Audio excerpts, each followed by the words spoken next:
महाराज जी, आपके चरणों में कोटि कोटि प्रणाम। महाराज जी, मेरा एक संशय है।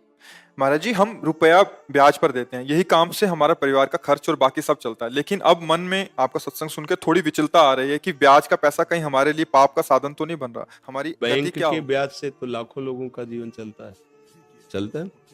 प्रायः जो देखने में आता है कि लाखों लोग, करोड़ों लोग बैंक के ब्याज से अपना जीवन निर्वाह करते होंगे, जो कि जैसे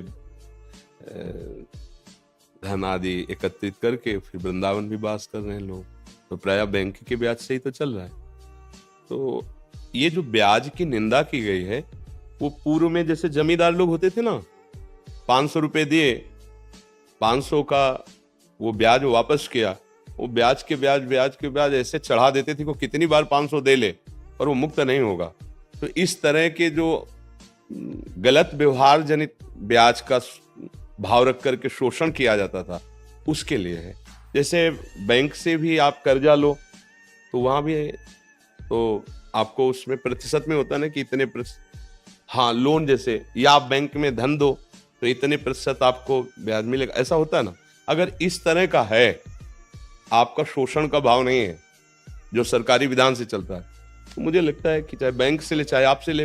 ऐसा नहीं है, लेकिन कई लोग ऐसा करते हैं, उनको देखकर मेरे मन में ऐसा भाव आ गया कि कहीं मैं ना पाप में नहीं, हमारा जो उद्देश्य था कहने का, हमने गांव में देखा है कि ज्यादा बड़ी रकम तो किसान गरीब आदमी ले ही नहीं सकता।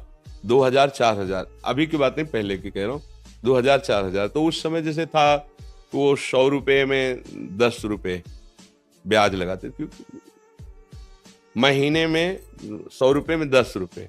और किसान आदमी, वो तो फसल आएगी, अगर फसल नष्ट हो गई तो अब कहां से बड़ा, मतलब ये तो आप लोग शायद उस कष्ट को नहीं जानते होंगे, जो गरीब हैं, किसान हैं, और उन्हीं से उनका उदर पोषण होता है।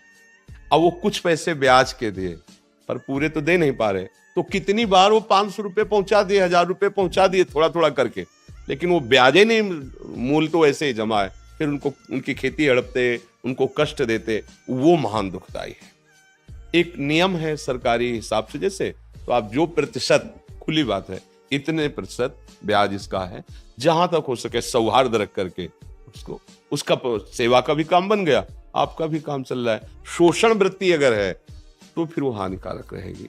शोषण वृत्ति, अब जैसे किसी ने लिया था और दूसरे दिन उसका काम हुआ नहीं और उसी को वापस करने गए, तो उसने पूरा हिसाब लगा के कहा चाहे आज दो चाहे 1 महीने बाद दो, ब्याज तो तुम्हें पड़ेगा ही। अब उसको जो 200-300 रुपए ब्याज के थे बहुत भारी पड़े थे, और बेचारा के रख लिया।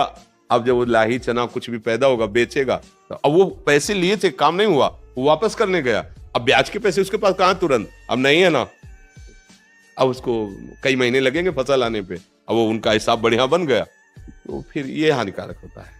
अब तुरंत जैसे समझ में आ रहा है ना, गांव का है, हमारे अमुक आदमी है और उसका जिस काम के लिए था नहीं हुआ, वो वापस कर रहा है, तो इस पे फिर लोभ नहीं करना चाहिए।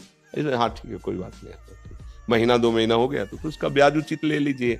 अगर कोई ऐसा लगता है कि ब्याज नहीं दे पा रहा है, तो भाई थोड़े दिन के लिए आप हमारा मूल वापस कर दो, हम क्षमा करते हैं ब्याज, ऐसा भी व्यवहार कर लेना चाहिए। तो उससे भगवान देख रहे हैं ना, उससे मंगल, शोषण वृत्ति का निषेध किया गया है।